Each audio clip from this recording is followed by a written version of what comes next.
Well, hello, everybody. Welcome. Happy Hump Day to you, America, wherever you might be.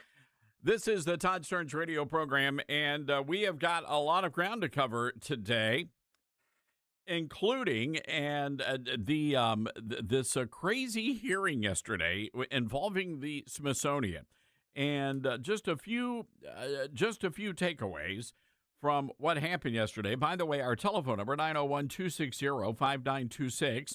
That's 901-260-5926 if you plan on calling in today. But I've got a little bee in my bonnet about this, and wanted to hear your take on it. So look, our good buddy, Congressman Tim Burchett from East Tennessee, he's been holding these Doge. He's chairman of the Doge. It's a subcommittee on Doge. And they're looking at the Smithsonian and the museums of the Smithsonian. You know, a lot of people think the Smithsonian is just one museum. It's not. It's a lot of museums, all funded by your tax dollars, by the way. And I'll get to that in just a moment. So anyway, yesterday there was a hearing. The lady in charge of the Museum of American History was taken to the woodshed by Republicans. And she was asked all sorts of questions, and we got a lot of audio from this. And she was asked all sorts of questions. We learned, for example, that one Mickey Mouse is apparently, well, racist. And she said, well, no, not really racist, but it turns out that they really do believe that Mickey Mouse is racist. They believe that he is an example of blackface, which is sort of weird because most of Mickey's face is white. It's the ears. So his ears are black. I just always thought he was a mouse. I didn't think he was like a Klan member. I didn't think he was like a Klan mouse, but apparently who knew? So anyway, they're saying that Mickey Mouse is racist, and also being polite is racist, and all sorts of stuff. It goes on and on and on. This whole thing of radical, white supremacy, the whole nine yards, and this is all happening inside the museums, and it's really a source of frustration, I think, for a lot of people. Because, you take your kids, you take the wife and the kids, and you go to the museums, and you think you're actually looking at American history, when in fact you're getting this rather skewed view of what American history is all about. So I thought Brandon Gill, I like this guy. Brandon Gill is the son-in-law of Dinesh D'Souza. He's a congressman from Texas, and he's a smooth operator. He's a likable version of Ted Cruz, and he's just he's got it together. So anyway, here he is talking about Mickey Mouse. Cut 18, please. Is Mickey Mouse racist? Mickey Mouse is not racist. It's not racist. According to the Smithsonian Institution, one of your exhibits referenced Mickey Mouse as representing, quote, vestiges of longstanding traditions of blackface minstrelsy. Would you describe that as racist? No, the historical trajectory of the origins of Mickey Mouse tied directly so Mickey Mouse is rooted in racism. Is that your testimony? No, sir, it's rooted in minstrelly. Minstrelsy. You don't think the blackface minstrelsy is racist? It had certain unobvious racial overtones that have been well documented. You think that that's problematic, that Mickey Mouse also has those racial overtones?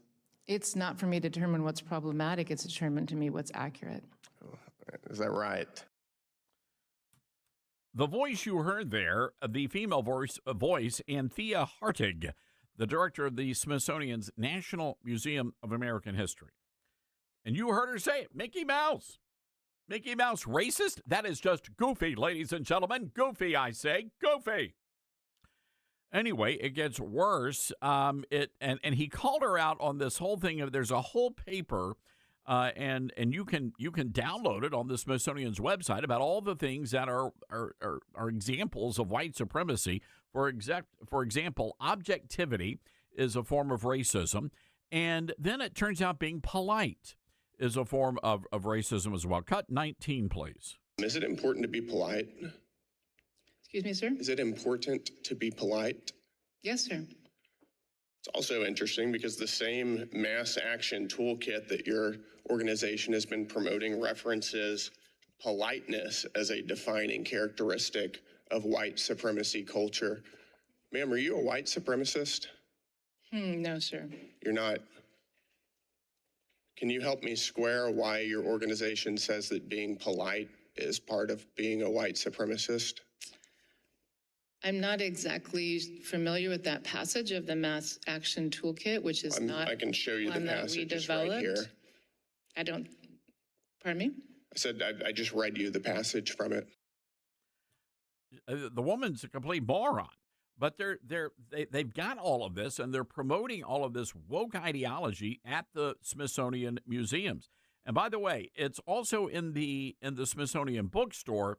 This is Congressman Michael Cloud, and he was asking questions about what books were actually being sold at the Smithsonian. Because again, it's about American history, so you would think that the books they sold would, well, I don't know, be about American history, right? Well, not necessarily. Take a listen. What would you say is the most influential book in American history? So if I may go back to your second question. What would you say is the most influential book in May I American go history? back to your second question? You can answer the one I just asked you. Well, as a historian, it's probably hard to choose which is the most influential book in the United States history, but I can tell you what's the most influential document, and that is the Declaration of Independence, which appears in different ways Most at least influential 4 or book. 5 times. The founders quoted one book more than any other book. The founders were very well read, and as you know, Thomas Jefferson's library became the core of the Library of Yes, Congress. and that book would have been the Bible. Secondly, would have been Common Sense by Thomas Paine. Now, I went to the bookstore. I couldn't find Common Sense in the bookstore. I did find, these books. Here's George Takei. It rhymes with Takei. A book in which he talks about, one young man lusting after another. I'm not sure why this is in our American History Museum. In the kids section, mind you. That's you think is important to have in the American History Museum? So George Takei, as you know, the actor from Star Trek, was incarcerated during World War II as the result of Executive Order 9066. And his children's book, I think, is a beautiful Who made the decision to story. put that in there but not Common Sense? Look, it's a great question. I think the irony was lost on everyone that it turns out there is literally no common sense in the Smithsonian museums. It's just beyond me. And it goes on and on and on. We've got all of this audio from the hearings, and it was terrific. It was riveting. It was must-watch TV or must-listen-to radio. It was powerful. I would give it, I don't know, Dylan, I haven't gotten on Rotten Tomatoes, but I would give it a good ranking over there.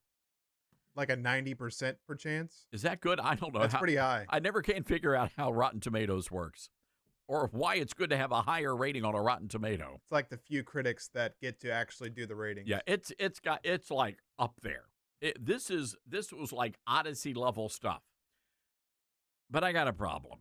And this is what bothers me, folks. And I don't know. It could be the heat. We had a 113-degree heat index in Memphis yesterday, so it could very well be that I'm just in a bad mood because it's so hot and my air conditioning went out again. Maybe that's the issue.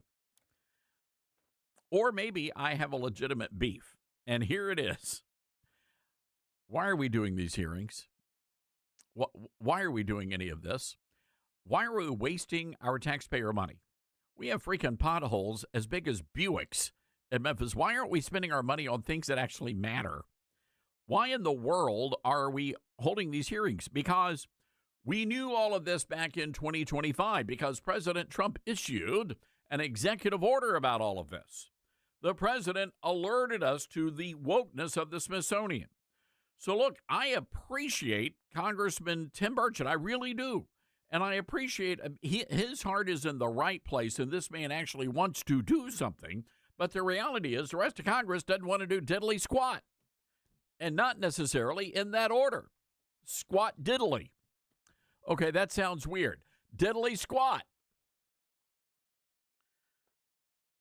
How many times have we been down this road, ladies and gentlemen? I mean, how many times?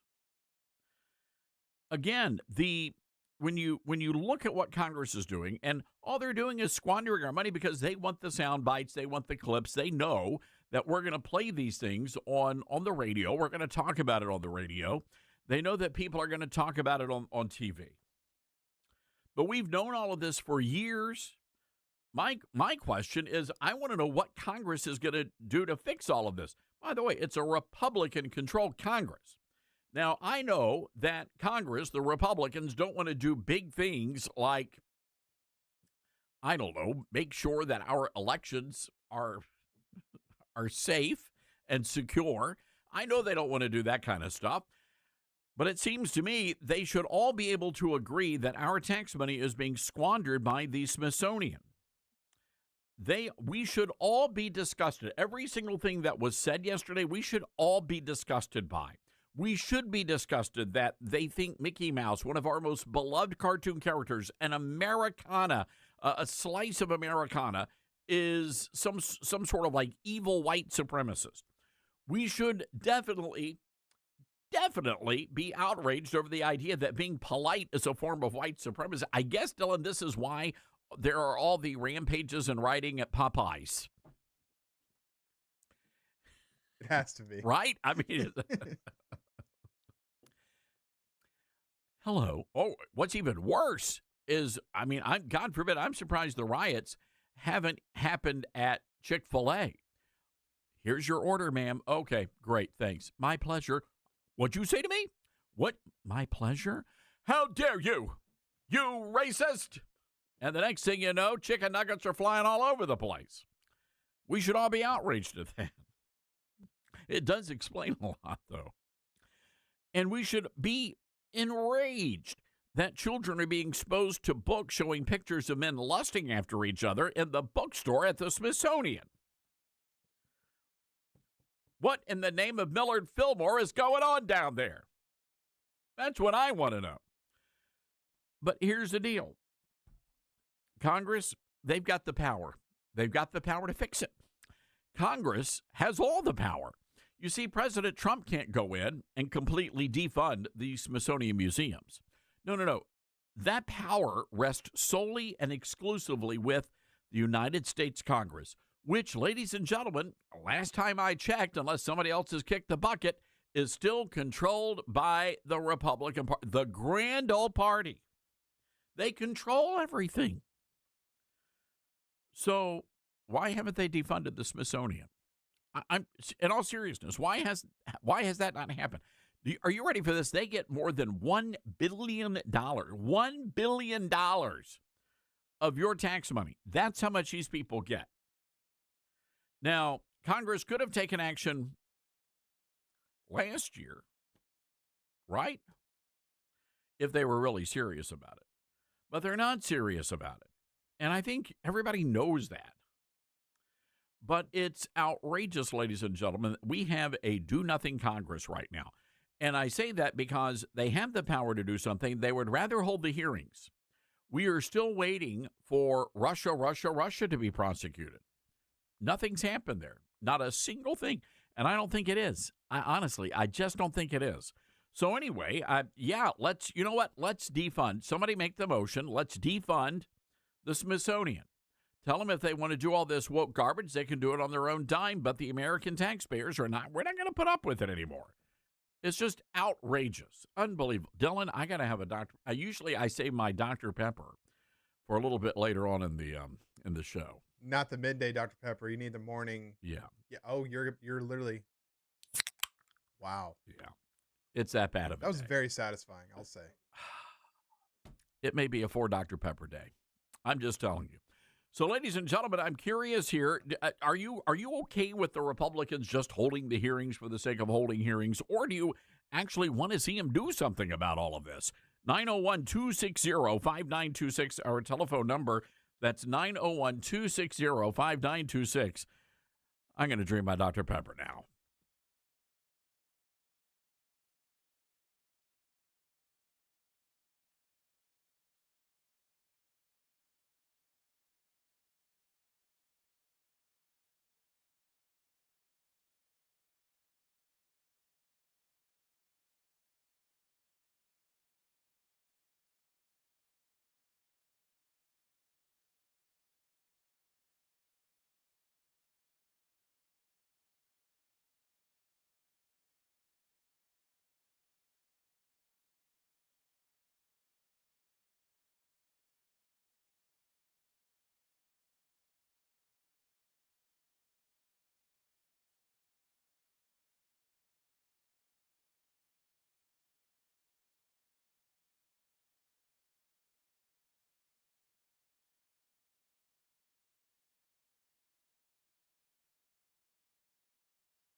All right, let's get right to the phones here. 901-260-5926.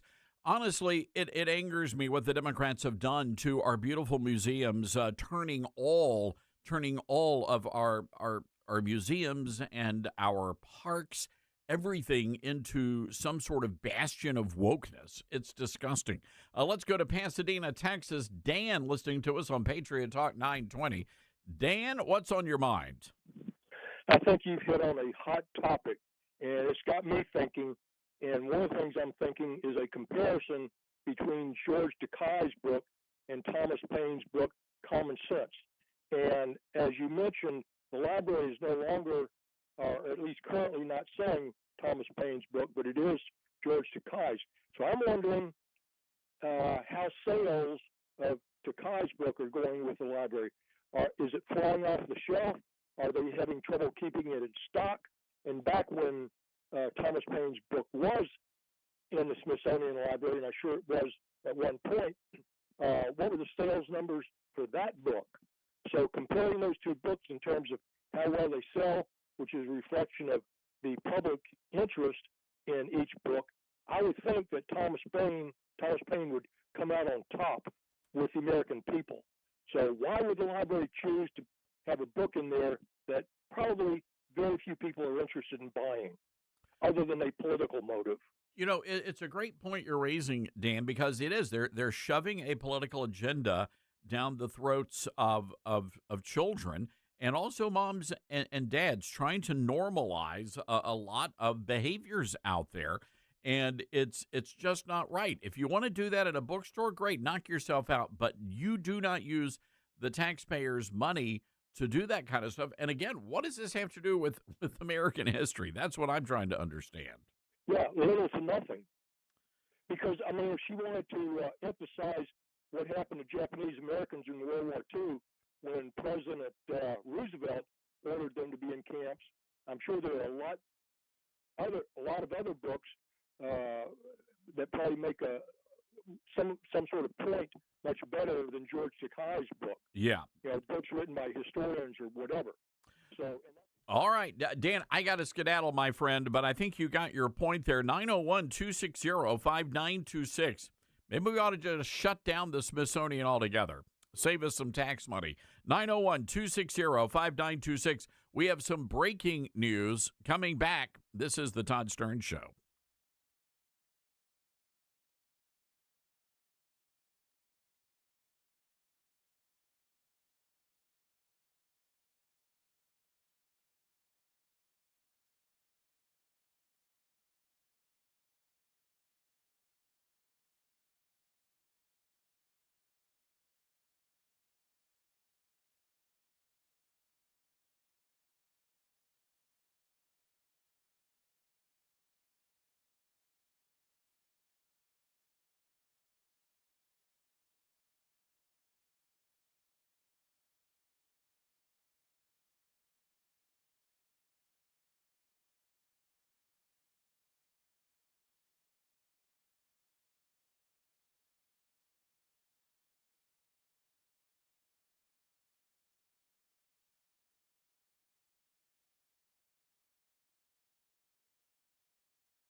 All right, some weird news coming out of Washington, D.C. This breaking news I was telling you about. There are two different stories here. One of them is good. The other is not good. We'll start with the not good first. 4 Republican lawmakers joined Democrats to stop President Trump from removing transgender people from the military. Now, we've got the names of the lawmakers, all of the intel on toddsterns.com. I'd encourage you to go to our website and read the story. The final vote, 212 to 217. So what they were going to do is they were going to insert an amendment into the National Defense Authorization Act, and it would have basically codified President Trump's executive orders. Remember something I said early on when President Trump was just about every single day signing just dozens and dozens of executive orders. Those are fantastic. But the problem is when the president leaves office, so do all those executive orders. They can immediately be undone by the new president. So that's why it's so vitally important for Congress to step in, the Republican-controlled Congress, to step in and follow through by codifying those executive orders. And that's what Republicans were trying to do with this ban on transgender people in the military. And you had 4 Republicans, Brian Fitzpatrick, out of Pennsylvania, Kimberly King Hines out of the Northern Mariana Islands, Congressman Mike Lauder out of New York, and James Moylan out of Guam. And they were the 4 that sided with all the Democrats to preserve transgenderism in the military. You know, one of the things I wrote about, there's a chapter in the book, The Golden Age, How Trump Saved America. And those of you watching us, I've got a copy of it right here in my hands. And one of the things I do, I'm flipping over to the table of contents here. We have an entire chapter. I have an entire chapter in the book on how Trump saved the military, chapter 13. And it truly is amazing how the president was able to select Pete Hegseth as the war secretary. It was for such a time as this moment, and God bless the president for picking Hegseth. As a matter of fact, I want to read this to you. This is the first graph, and this ties directly in with what just happened. President Trump and Secretary of War Pete Hegseth promised, this is from chapter 13 in The Golden Age, How Trump Saved America, page 139.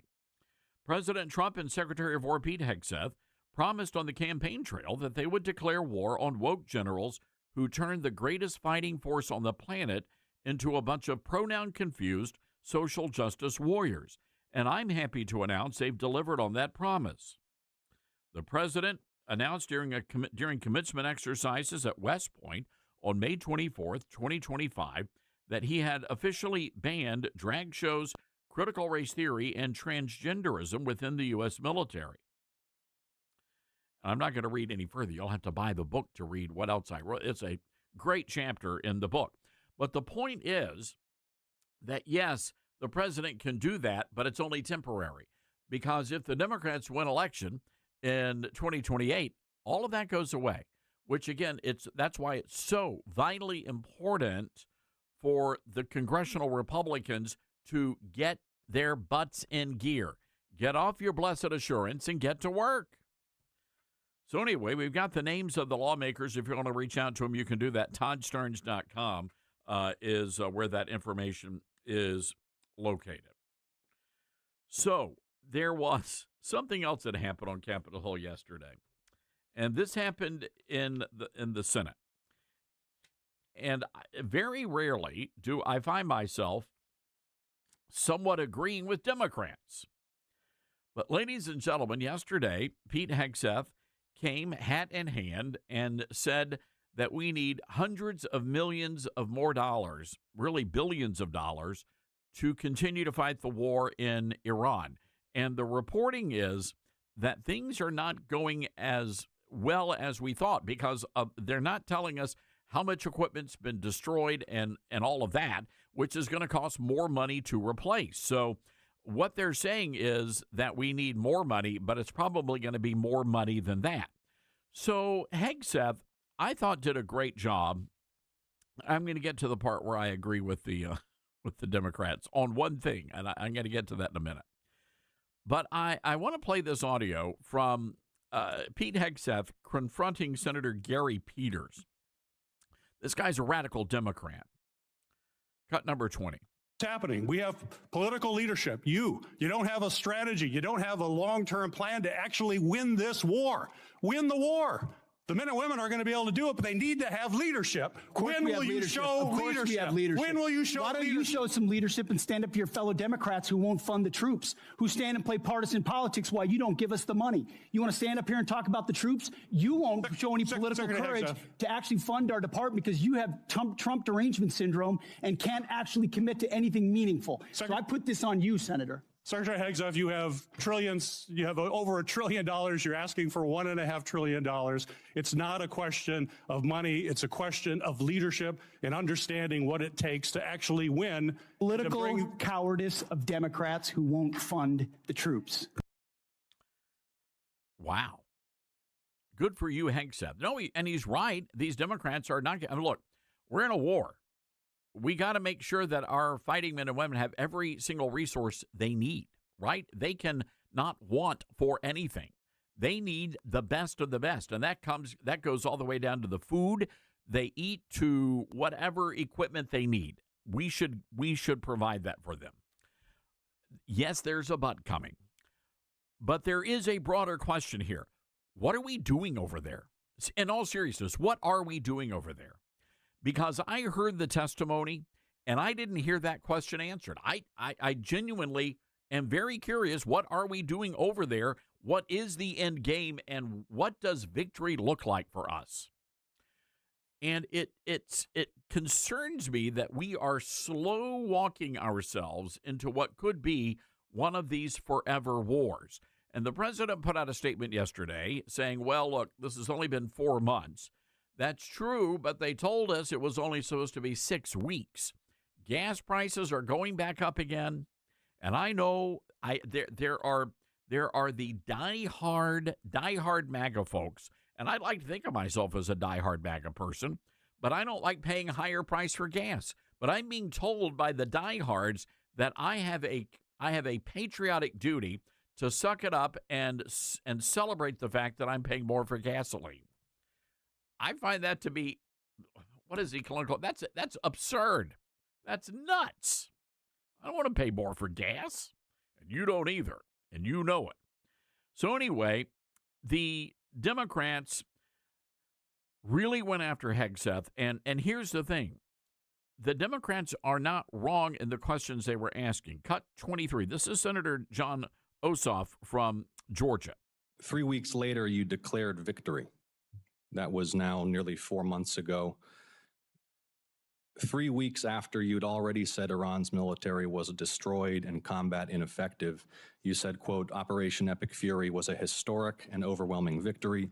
You said Iran's military had been rendered, quote, combat ineffective for years to come.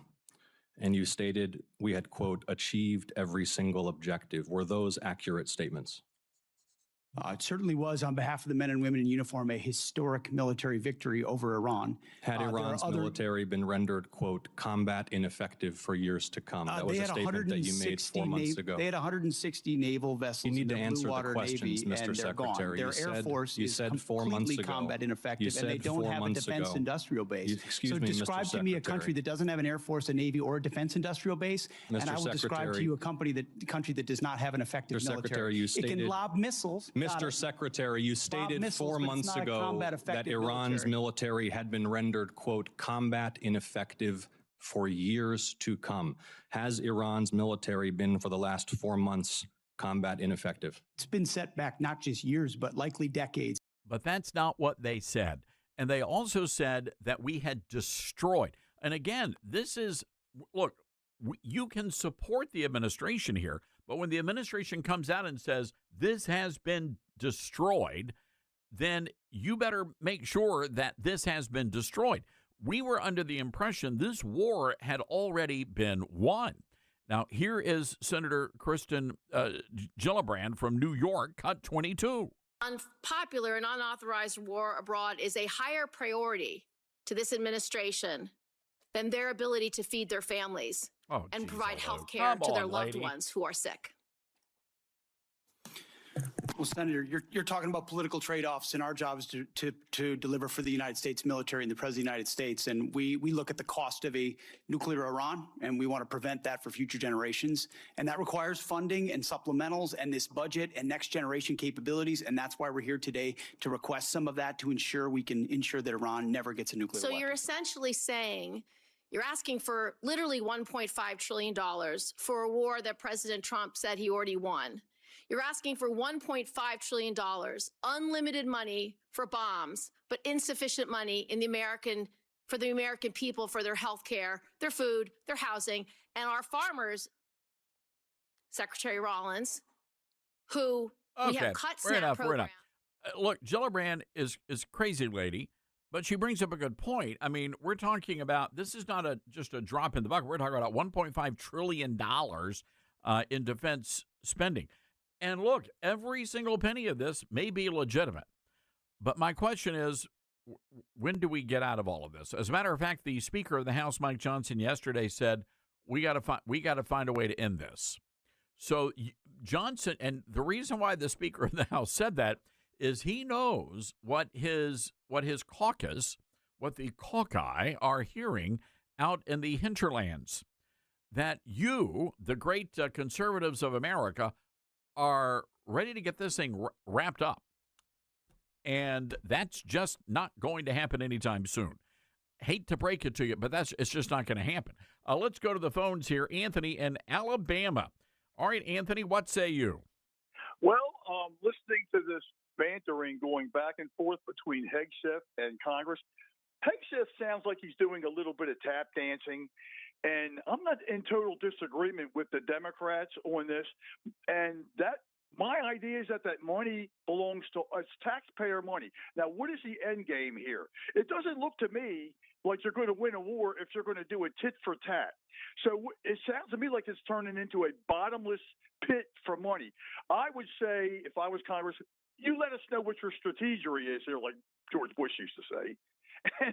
and we will fund you, help to get this wrapped up. But it doesn't look like they're doing anything. They're just going back and forth. How long is this going to last?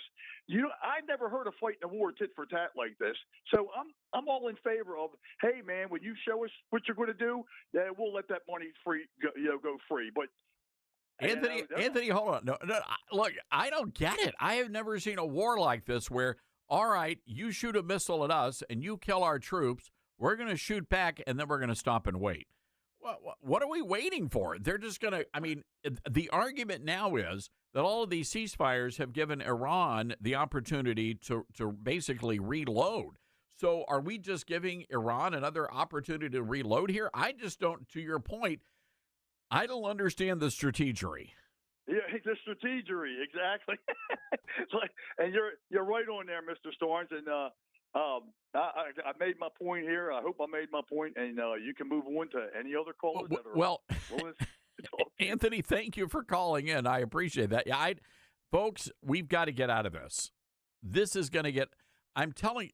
Look, here's where we're going. And by the way, the president at Dover today, the remains of the service members coming back to America, and the president will be the comforter in chief to those families today. And it's a job that he does very well, and it's something that he takes very personally, this president.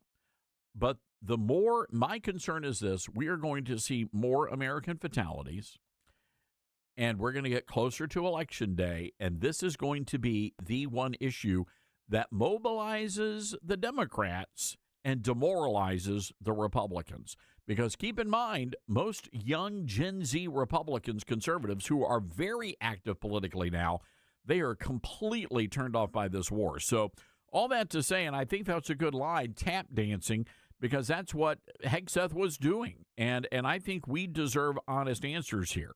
And those were pretty legitimate questions. You said everything had been destroyed. You said we had won. Why do we need more money, and why are we still at war with Iran? All right, 901-260-5926 is our telephone number. That's 901-260-5926. Now, I need you folks on the honor system here. So here's what we're going to do. between now and August the 11th, when my book comes out, The Golden Age, How Trump Saved America, if you pre-order a copy of the book, we're going to give you an unpublished chapter of the book that will not be in the actual book that you'll see in the bookstore. So you're getting a bonus chapter if you pre-order. Here's how you do it. As soon as you pre-order, pick up your phone and call our beautiful call screener, Helen, the lovely Miss Helen, and she will get your information, and we will send you that unpublished chapter. Now, our telephone number, 901-260-5926. That's 901-260-5926. And we will send you the unpublished chapter of The Golden Age, How Trump Saved America. The book is getting some great reviews. Here's what Congressman Marlin Stutzman had to say: a celebration of the restoration of our nation, but it's also a challenge for the next generation to embrace the mission. Our good friend, Congressman Ron Estes, says Todd captures the essence of the Trump Golden Age and reveals why President Trump is the patriot our country needs for such a time as this. Every American-loving citizen should read about this national restoration as we celebrate our 250th anniversary. Well, thank you for that, Congressman. So, again, you can pre-order wherever you buy your books, Barnes & Noble, Amazon, Books A Million, and then you call us, and we'll send you the unpublished chapter, 901-260-5926. This is The Todd Starnes Show.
All right, Zoran Mamdani has once again he has balked on a campaign promise, walking back his threat to arrest Benjamin Netanyahu, the Israeli prime minister.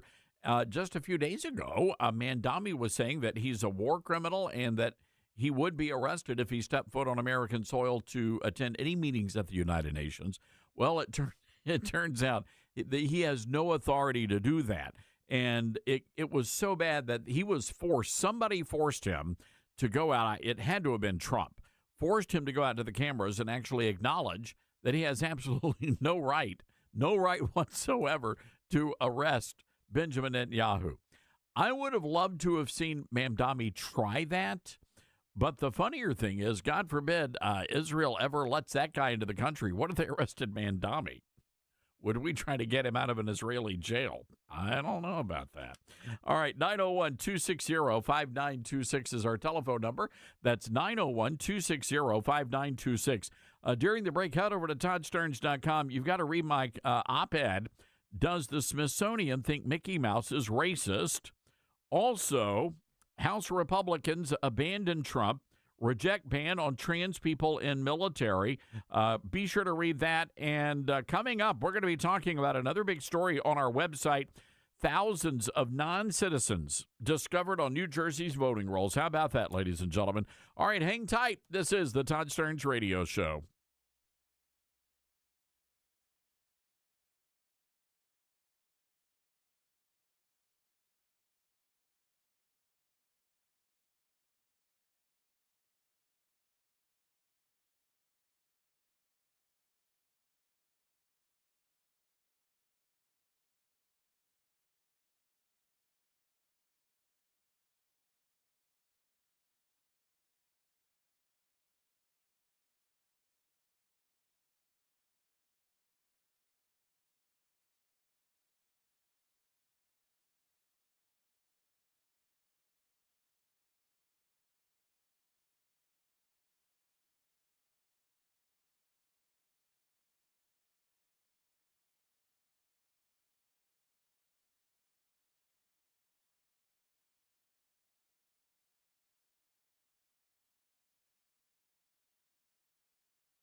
All right. Hello, everybody. Welcome to hour 2 of the big show. Great to have you with us today. By the way, this segment of the program is brought to you by our good friends at Newsmax. Millions of Americans have already made the switch to Newsmax, including President Trump. They're watching incredible shows like Greta, Carl Higbee, Rob Schmidt, and Rob Finnerty. So if you're tired of big media, start watching Newsmax. It's free to start. Go to NewsmaxPlus.com for immediate access. That's NewsmaxPlus.com. You're going to get all of President Trump's most important events live, including at this very moment as the president in Dover honoring the fallen soldiers returning home. Imagine watching all sorts of incredible events on Newsmax. Once you start Newsmax Plus, you're not going to stop. Get it for free. Go to NewsmaxPlus.com. Well, we have a disturbing story up on our website about some information coming out of New Jersey, where finally the Democrat governor acknowledging that thousands and probably tens of thousands of non-citizens were found to be on voter rolls. And again, they told us this was not possible. So how in the world is this possible now? I want to bring into the conversation our good friend Steve Gill, publisher of TristarDaily.com, a terrific political website. Steve, good to have you back with us. Hey, Todd, good to be here. And the really disturbing part of that story to me is not just the thousands, tens of thousands of illegal aliens registered. It's the fact that apparently at least 600 or more voted. And like you said, we've been told by the Democrats forever, oh, yeah, they never vote. Well, they're voting, and in close races, that's the difference. And that's what Democrats are hoping, praying for, and intending. Steve, again, you have to go back now and wonder, all right, were there a lot of close races in New Jersey over the past several election cycles? And if so, if that is in fact the case, were those people's votes counted? And do we have some folks who maybe lost elections that should have actually won those elections? And I bet you dollars to donuts, every single one of them is a Republican. This is the tip of the iceberg. And we've seen with President Trump's speech last week, which the mainstream media chose not to cover, where he not only pointed out the stolen election in 2020, but brought the receipts. I mean, literally the documentation that you had those in our intelligence agencies, those in the operation of these candidacies who were intending to create this kind of false winner, false election result. And then we've seen, in Arizona yesterday, where he had huge turnouts. Well, where we'll had get to great that. results. Yeah, we'll get to Arizona in just a minute. But I But want we to know it was stolen too. How many of these that we had stolen all over the country? New Jersey's just the tip of the iceberg. Well, and again, this goes back to why it is so vitally important for the Senate to pass the Save America Act. I think it's safe to say that's just not going to happen. Establishment Republicans are entrenched, and they are simply just not going to do anything about this, Steve. Well, and again, we're now adding others that seem to be in that same pattern. Again, the ones that got beat in their primaries because they weren't honest, they weren't truthful, they didn't represent what they claimed they were when they ran for office. Now that they've gotten beat, it's like whether it's Cornyn, whether it's Tillis on his way out in North Carolina, now they're really literally thumbing their nose, or maybe it's that middle finger, not just to President Trump, but to American voters, to taxpayers who they're sticking it to on their way out. Steve, I do want to switch gears to what happened yesterday in Arizona. I mean, these results were just staggering. Congressman Andy Biggs is going to be joining us next week on the show. The last numbers I saw, he had over 71% of the vote. Every single candidate, Republican candidate, endorsed by Donald Trump, won in huge numbers, including Jay Feely, the former NFL star. He won his race in the 1st congressional district, and also Mark Lamb in Arizona's 5th congressional district. This was a huge night for Republicans in Arizona. But what do you make of that Trump endorsement? Well, first of all, it just reminds us, as I noted earlier, that Arizona was stolen. I mean, Kerry Lake should have been governor. Abe Hamida, who won his Republican primary with President Trump's endorsement, should have been the attorney general. A lot of the corruption in Arizona would have been ended if they had not stolen that series of elections and votes in that state. What it says again is, the gold standard in Republican primaries is Trump's endorsement. He's lost maybe a few around the country, but not very many. The question is, can that translate into the general election? And we're still going to have to wait and see. But I think that clearly the momentum. I haven't broken down the numbers in Arizona specifically of what kind of turnout we had, because typically when Trump's not on the ballot, turnout is less. A lot of the MAGA supporters, a lot of the Trump supporters don't turn out when he's not on the ballot, which gives me some pause for concern as we roll into the midterms and whether or not his key voters, his base, will turn out in these midterms. That is a fair point. Now, one of the things the president's trying to do to remedy that is hold some sort of a midterm RNC style convention. That's going to be in Dallas in September. And I'm wondering if that is going to have the impact that the White House hopes it has by mobilizing Republicans across the nation. I think that's a great start, and maybe again get people to gather, get that enthusiasm ginned up. I think that for Republicans to, maintain and perhaps even grow our Senate majority, keep and maintain and grow the House majority, I think he's going to have to go on the barnstorming routine again, like he did in the presidential races, where literally when he got elected in 2016, he was doing 2 or 3 rallies a day all over the country. I think they're going to have to do that to turn out his base to really kind of mobilize the Trump enthusiasm, and I hope that's on their game plan. I'm curious if you've been paying attention to what's happening in South Carolina. I kind of got in a little trouble with the party because I pointed out that who knew that hereditary peerage was a thing in the U.S. Congress. My only question, this is it could have gotten worse. I was going to ask this question on X, but I wanted to save it for you. My only question about Darlene Graham, is she in fact a Republican? I never knew. Well, and she's legally changing her name to Graham now and dumping her married name to, again, try to really make that tie to Graham. Did you ever see the movie Distinguished Gentleman, where you had Eddie Murphy as a black guy running for a dead white Jewish congressman seat, used the name to fool voters into voting for him? I'm not sure she's completely fooling people. What she's fooling us is, what's her record? And we're being told that she's going to be this conservative. She'll be a solid Trump vote. I don't want some more deja vu of this. Sounds strangely like Amy Coney Barrett to me, Todd. It's a great observation and a frightening observation. Meanwhile, in Tennessee, the National Republican Congressional Committee naming the 9th congressional district race as one of their big races. And certainly the Democrats are bringing in their big guns, AOC. You've got Ayanna Pressley, Summer Lee campaigning in the Memphis area last weekend. and then you've got what has been called one of the nastiest congressional campaign primaries among Republicans. Brent Taylor, the state senator, he got President Trump's endorsement in the race, but there is some really ugly mud being thrown around. Yeah, and I think that it's interesting in the 9th district, you saw, Presley and AOC and others gathering in Memphis to support Justin Pearson, one of the Tennessee Three, one of the, radical of radicals, who has, one of those alternating dialects. When he went to Bowdoin College in Maine, he talked like a white guy. And when he's in Memphis, he talks like he's straight out of Malcolm X University. So they bring him to Memphis.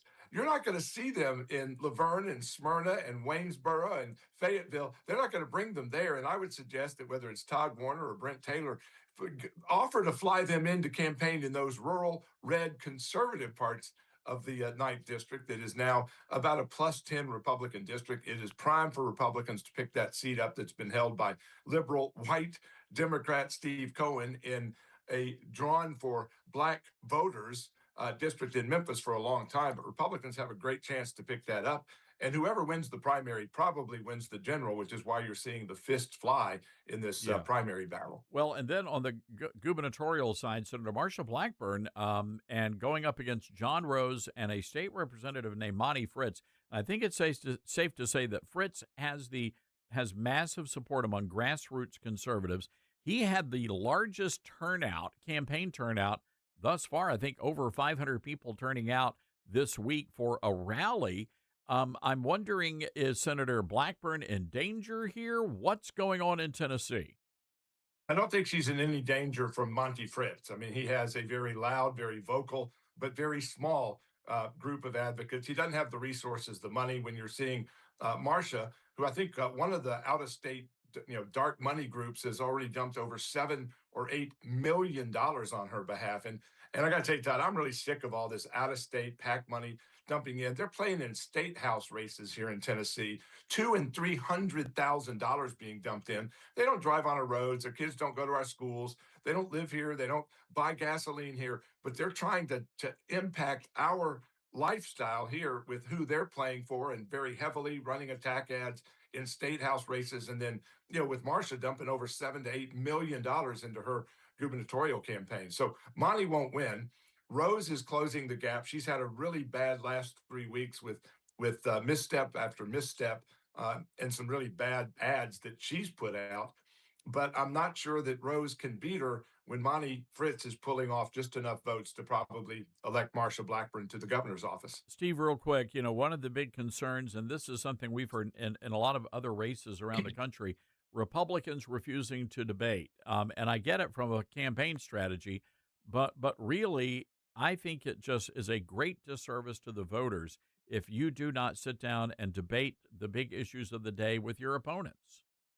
I agree with you 100%. And I get the strategy. If you feel like you've got a lead, now keep in mind, Marsha Blackburn's political strategist, Ward Baker, was running around throwing out a 50-point lead poll early on. That inevitability that you can't lose claim has dropped precipitously. The latest poll that they're touting has her below 50%. So it's not the I have no way of losing argument from tactics again. It is a closing race. And I think from that standpoint, they're afraid to debate because they don't need any more missteps. But I agree with you. I don't care if you have a big lead. Tactically, I get it. But in terms of public policy, if you can't stand up, defend what you're for, how you're for it, and give us a glimpse into how you're going to govern, you don't believe it. You don't belong in a House, a Senate, or a governor's office, in my view. Again, looking at and just some of the optics of all of this, not wanting to sit down, talk to reporters that, might be more aggressive. Of course, the media has been unkind to her. I know Channel 5 in Nashville, especially, they have been egregiously awful. But the reality is that, people deserve to hear from, the folks that want to be the next governor of the state of Tennessee. I don't really believe Channel 5 has been awful to her. I think they've exposed what she's done, and it's awful because of her dodging debates. And when you lie to the media, Todd, as you and I have been involved in a long time, you lie to them, they're going to clamp on your leg like a dog with a bone. And she has misrepresented the truth to them, saying that she couldn't give comments because she was on federal time. That was not true. She couldn't give comments or get involved in these forums, claiming she had been involved in multiple forums. That wasn't true. So when you start misrepresenting the truth, yeah, the media is going to come after you, but they're coming after her with truth and what she's done. They're not having to make things up to smear her. All right, Steve, we're going to have to leave it there. What's the big headline? We've got about 30 seconds. The big headline on TriStarDaily.com. I think that we're going to be breaking a story today in schools across the state of Tennessee. We're seeing school lunch prices explode, to the point that in some counties, kids are going to be paying $7 for school lunch. They still get mystery meat, but they're paying a lot more. And if you got 3 kids in school, can you really afford $21 a day to feed them a school lunch? $7 for a school lunch? And again, maybe that mystery meat. Now, if it's pizza day, I'm good with it. Oh, God. Unbelievable. All right. Steve Gill, everybody, on our Patriot Mobile Newsmaker line. Go check out his story, Steve, breaking that news coming up a little bit later on today. All right, we've got to take a quick break here, folks. 901-260-5926. What do you think about the point I'm trying to make here, folks, that every candidate must debate? If you want to be elected, if you want to serve the people, you need to be willing to stand there across the aisle from your opponent and debate the big issues of the day. 901-260-5926. This is the Todd Starnes Show.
All right, welcome back, everybody. This is the Todd Stearns Radio Show. Our telephone number, 901-260-5926. That's 901-260-5926. An amazing story that has nothing to do with politics, but I just love this story from CBS News. A guy goes into a thrift store and comes out with just something incredible. Cut 25. Maybe the greatest thrift store find of all time. Quinn Brown, 19 years old, has resold thousands of items online over the years, most for less than $20. But earlier this year, going through the bins at a Goodwill near Portland, Oregon, he noticed this. Somehow or another, NBA great Wilt Chamberlain's Lakers warm-up jacket from the 72 NBA Finals had ended up for sale in Oregon for $3.07. Here's Brown. The really key moment for me was I was in my room and I looked at the measurements of the jacket. Wilt Chamberlain being 7'1", the jacket measured 33 inches long, so would have gone down almost to my knees. I looked at it and it matched up. Smart kid. When Brown posted his discovery online, Sotheby's reached out, helped with the forensic investigation, matching the stitches on the jacket to old pictures of it, and then put it up for auction. And that $3 thrift store find just sold for nearly $90,000, putting the jacket into the pantheon of bargain finds, including a Declaration of Independence copy found at a flea market, and this 1,000-year-old Chinese bowl sold at a garage sale, both worth millions, by the way. As for Brown, he says he plans to put most of his windfall into savings, but also celebrate by taking what he calls a cheap vacation to Vietnam. Let us know how the thrift stores are. Wow. Dylan, could you imagine? I need to shop where this guy shops. I'm just trying to figure out, how did the guy even know? I mean, there's a lot of junk in a thrift store. And there's a lot of fake stuff too that looks like the thing, but it's actually just like a knockoff someone just made. I don't know. All I can find is like stained shirts that smell kind of funny when I go thrifting. So like to find this, the hidden gem. But it could be one of those stained shirts could be like, I don't know, President Trump, was eating a fillet of fish and, dropped a little sauce on the shirt. They could, you never know. Never stop thrifting. Be able to buy a house. There you go. But again, that's pretty awesome. What a great story though. And the kid's going to Vietnam. Is that like a thing now? Wouldn't be my first choice, but have at it. Yeah, that's exactly. You have $90,000 now. Go to Tehran, Vietnam. Okay, whatever. No, but apparently Vietnam is a major hotspot among Gen Z international travelers. I don't know how you guys, your generation goes. They're like all over the world. Yeah, the money that they have to spend, I don't understand. I don't get that at all. I'd much rather go down to the Redneck Riviera, enjoy the beautiful beaches of the Gulf of America. All right, 901-260-5926, our telephone number. That's 901-260-5926. This is the Todd Stearns Show.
All right, welcome back to the Todd Starnes Radio Show. I was on Liz Peek's website, lizpeek.com. I am stunned by the story that her staff wrote.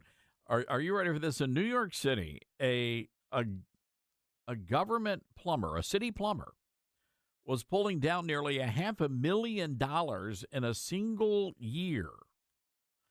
This is absurd. The numbers come from Manhattan Institute, but in a one-year period, one plumbing supervisor earned $465,000. Two-thirds of that came from overtime alone. Liz Peek joins us on our Patriot Mobile Newsmaker line. Liz, I don't know how your team comes up with these stories. This is absolutely insanity. Yeah, but it is just sort of another indication of so much sort of soft corruption in New York City, so much talk about, well, this had to do with NYCHA, the New York City Housing Authority, and I'm sure that you've read that in this whole debate about rent control and going after landlords with subpar rental units and so forth, Mayor Mamdani has yet to address the fact that by far the worst landlords in New York City, the most wasteful, the most indifferent to the plight of their tenants is, of course, New York City. And he won't address that because there are literally hundreds and hundreds of complaints from NYCHA tenants complaining about rat infestations, appliances that don't work, heat that's not available during the winter. I mean, it's really preposterous. But this story was at Town Hall, and it really is kind of an amazing thing that this plumbing supervisor is getting paid basically by taxpayers, almost $500,000 a year. And by the way, I'm sure that he's not alone. The way he earned that was basically through overtime. And I'm sure you've read stories about how various kinds of civil servants in New York City get paid a fortune in overtime. And it's all calculated. It's all completely orchestrated by the agencies. Again, it's soft corruption. It's everywhere. And, I mean, it really sort of also kind of reminds us all that one of the best things to be these days is a plumber. Exactly. AI isn't going to take your job. True. They really need to, et cetera. But it's very dispiriting, isn't it? It really is. Also, speaking of dispiriting, I have to imagine the Democratic Socialists are really dispirited because, once again, Zohran Mamdani has failed to deliver on a campaign promise. Turns out he's not allowed to arrest Benjamin Netanyahu after all. Yeah, and you knew that. I knew that. Guess Of course. what? Zohran Mamdani knew that as well. You can't have city officials overriding federal law. He is protected as a head of state under federal law. And so it was all just performance art and being disingenuous with his voters. By the way, the International Criminal Court, which we all know America is not a signatory to, not a party to. So the fact that they have this arrest warrant out on Netanyahu has nothing to do with anything to do with law enforcement in the United States. But the warrant is interesting because what it cites is that Netanyahu was party to withholding aid from people in the Palestinian territory, Palestinians in Gaza, right? So actually, who has been blocking, and not only blocking, but stealing aid, according to the UN, from the Palestinians in Gaza? It's Hamas. And now that is actually a fact. I mean, it's been long reported that these trucks go in and Hamas basically commandeers them, and then they sell aid that's being delivered by the United States or by Israel at black market rates, and they pocket the money. That's where their money comes from, in part. So, where's Mamdani on holding those people accountable? It is so off-center, Todd, as you well know. It is so wrong-headed to be blaming Israel. Remember, all of the blaming Israel started after the attack by Hamas, which slaughtered men, women, and children in Israel, and then Israel fought back. That was their big sin. It's pretty incredible to me that basically you've got an incredible element now, wing of the Democratic Party that has gone full anti-Israel and full anti-Semitic. and without any apologies at all. It's incredible. Liz Peek joining us on our Patriot Mobile Newsmaker line today. Liz, I know the big story for you guys, your comments on this oil threat in the Red Sea coming from the Houthis, and we could see a spike in gas prices. You know, it's interesting. The Democrats in Tennessee, where I live, already sent out a big press release yesterday noting that gas prices were climbing again. The hearings, and I'm a big Trump guy, but I am really concerned about what we're doing in Iran right now and how long this is going to last. I don't think we got any clear indication of that from Pete Hegseth yesterday on Capitol Hill. How big of a threat is this Red Sea situation? Well, it's serious. I mean, the Saudis have basically circumvented having to export through the Strait of Hormuz by exporting on a different pipeline and then a different strait, which now are being threatened by the Houthis. And we're talking about 5 to 7 million barrels a day of oil. It's a lot, and it's about 3% of world production. So this is, a real problem. Look, it is inconceivable to me that with Iran going after all the Gulf states, bombing Kuwait and Saudi Arabia, and the Houthis attacking, which is an Iran surrogate, Saudi Arabia and so forth, that these nations cannot all muster their forces and blow the Iranians out of the Strait of Hormuz. It just seems incredible to me. Why don't the combined navies of all these, and our allies as well, who, by the way, Europe is worse off they suffer more from high oil prices and high gas prices than Americans do. Why don't we just, all of us, collectively start protecting the ships that are traversing the Strait of Hormuz and also these other straits that lead into the Gulf of Aden? Why is there not a more robust protection from, let's face it, every country in the world is being disadvantaged by Iran. Surely we can manage to blow out of the water the speedboats and blow out of the hills the missile sites that are allowing them to do this. This is preposterous to me that they are literally controlling the economy of the world right now. It cannot be allowed to happen. And look, this is an impossible choice for Donald Trump, it seems to me. Either he agrees to what Qatar and Pakistan are coming up with, another 10-day reprieve, which allows Iran to rebuild their inventories of missiles and also recapture a lot of revenues. Does he allow that because oil prices will come down and gas prices will come down, or does he just move forward with the war? I don't know. I mean, it's a horrible choice, and I think it's fair to be critical of Trump and his advisors and Pete Hegseth for not having anticipated this problem better. But here we are. That doesn't really help solve it. Liz, so, I don't know what they're going to do. Before I let you go, I'd love for you to weigh in on your column over at Fox, and you make an interesting observation about the economy. And I don't know, it's the economy is actually doing better than the media wants to admit. That's the headline of the piece.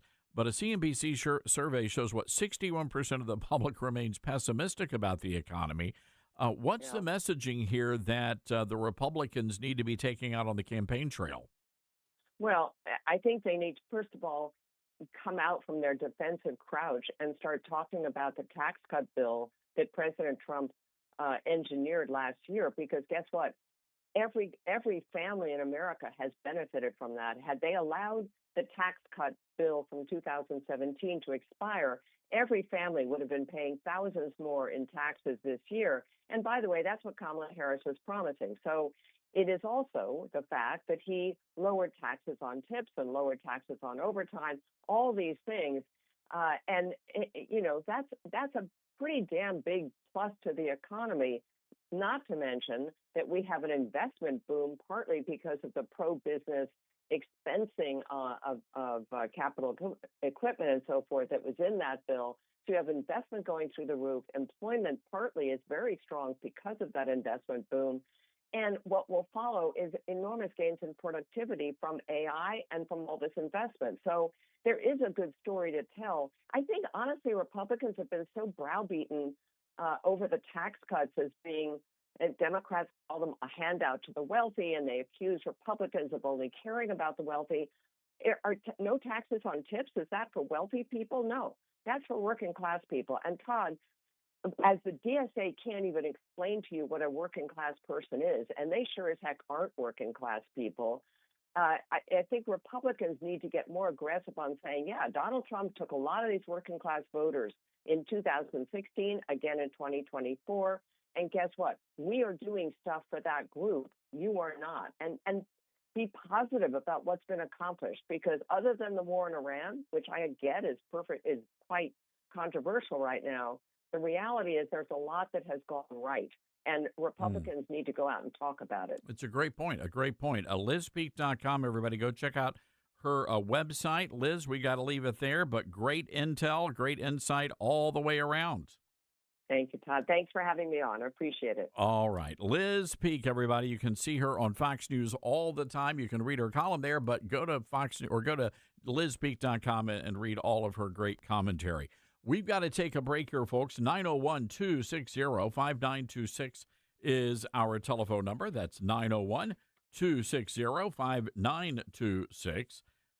Got to tell you about our good friends over at Chapter. Now, Chapter is one of our newest sponsors here on the Todd Stearns Radio Show. And a lot of folks, if you're 65, if you're turning 65, or maybe you're already on Medicare, a lot of folks could be overpaying right now. I mean, that's just the way it goes. And a lot of you may not even know that you are overpaying. And that's why I'm partnering with Chapter. Their advisors are very honest. They are not paid to push any one plan. They're the only Medicare advisor that compares every plan nationwide to tell you where you stand. And in one call, you're going to know exactly where you stand. I want you to go check them out. AskChapter.org/realhelp. That's AskChapter.org/realhelp. If you're turning 65 or you're already on Medicare, go to AskChapter.org/realhelp.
All right. Someone sent me this last night. This is terrible.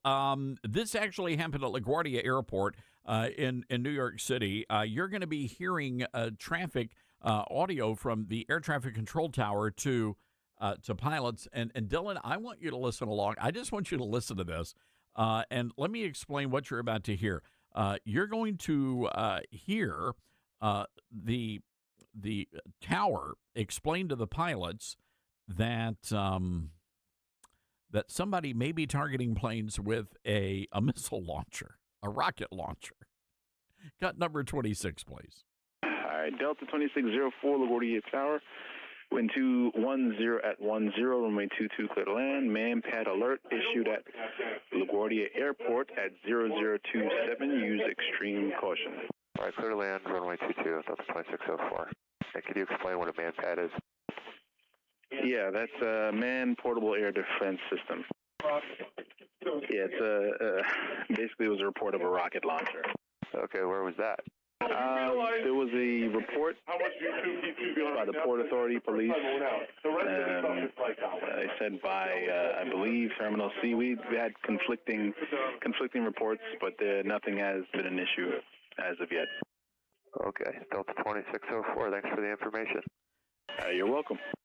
No need to respond. Delta 2064, Port Authority Police reported it was non-credible threat. Delta 2604, thanks. All right. So if you missed that, MANPAD stands for Man Portable Air Defense System. And imagine, everybody was so nonchalant about it. Hey, guys, heads up. Somebody may be launching a rocket at your Delta flight. I want to know why they call it a MANPAD. I feel like you need a new acronym there. You know who got excited about that? Tim Waltz. Oh, yeah. Hello, boys. Did someone say MANPAD? It was just him. Yeah. They just reported him there. You know, it is what it is. So anyway, yeah, apparently this is a big problem overseas, but this apparently it may be a problem at Terminal C at LaGuardia Airport in New York City. But I mean, could you imagine, being the pilot and getting on the intercom system, folks? Better buckle up. It's about to get real up in here. That would be very terrifying. Yes, it would. But, again, it goes back to the whole idea of the threat is now moving outside of the airport itself. Everybody's so concerned about, patting down Granny and getting to first base, with Grandpa. Meanwhile, you've got people that are flying drones into airplanes. You've got this, what it turned out to be a false report of somebody with a rocket launcher. I do wonder if you're in New York City, I don't think you would pay much attention if somebody was walking down the street carrying one of those things. See, I would think the opposite. I would think out of all the things, I would be very concerned if a rocket launcher was being held walking. Yeah, maybe. It's not a small item. I've just seen a lot of weird stuff. True. In New York City. I just maybe a gun I'll be okay with, but that is very, very obvious. There was a guy on a subway car, and I think I shared this story many, many years ago, but there was a guy on a subway car. It was the F train. I don't know why I remember this. It was the F train. And it was late one night. I had to work the late shift at Fox, and so I'm taking the subway home. And there's some guy sitting there. He's got a live chicken, and he's making out with the chicken. He's kissing the chicken on the beak. I did not expect to hear that he was making out with it.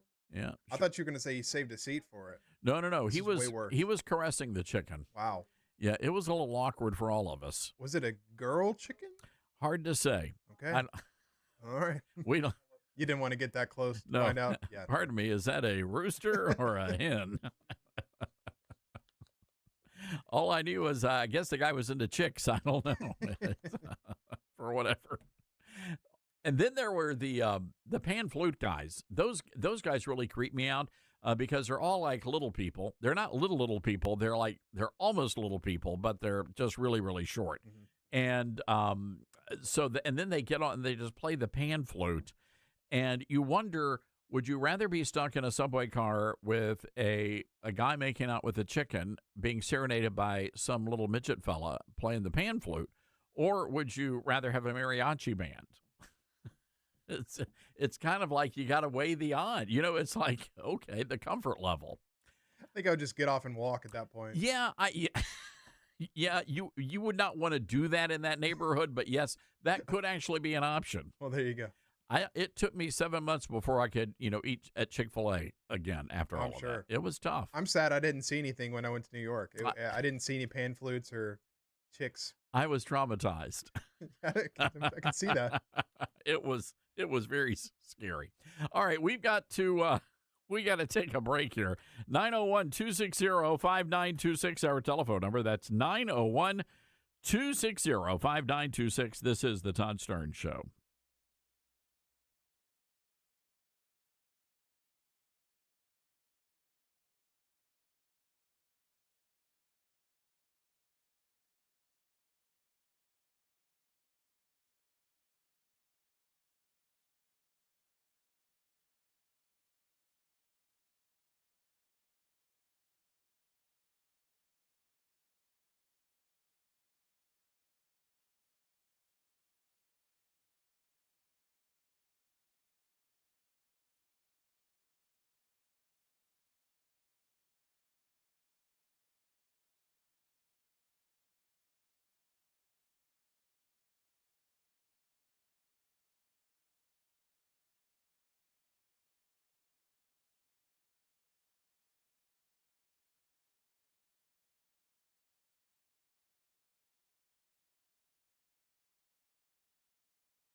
All right. I don't mean to be unusually weird, but we needed to clear up something from the last segment. Hello, everybody. Welcome to the Todd Starnes radio program.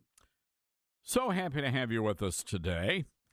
So we were talking in the last segment, Dylan, about my adventures on the subway train with the guy who was making out with a live chicken. And you asked whether or not the chicken was... You were just trying to figure out what side of the chicken coop the guy. I mean, if he's making out with a chicken, those are questions that I have. Yes. So Kristen New, who is one of the we affectionately call her one of the Real Housewives of Germantown, dear friend of the station. She says, tell Dylan, all chickens are girls. If it's a boy, it's a rooster. Yeah, I know that, but I use it interchangeably. But I know that a rooster has its specific roles, and the chicken lays the eggs. I know that. All right. Well, as long as you understand. I mean, but you know, chicken can be, you know what I'm saying? If he's making out with the chicken, you're not going to say, oh, that's just a rooster. That was a rooster. Well, I think the rooster would fight back because the rooster would know. All right, dude. Yeah, we're not going. Yeah. I'm not waking you up tomorrow morning. Oh, wow. Cock-a-doodle-doo. There you go. Okay. Welcome, everybody. So glad we got that cleared up. Thank you, Kristen New, for the lecture on the, I guess, the anatomy and biology of the poultry family. Well, there's really no good way to do this, but I want to go right away to the Patriot Mobile Newsmaker line and say hello to our good friend, Troy Miller, the CEO and president of the National Religious Broadcasters. Troy, welcome to the show. Just rip that Band-Aid off.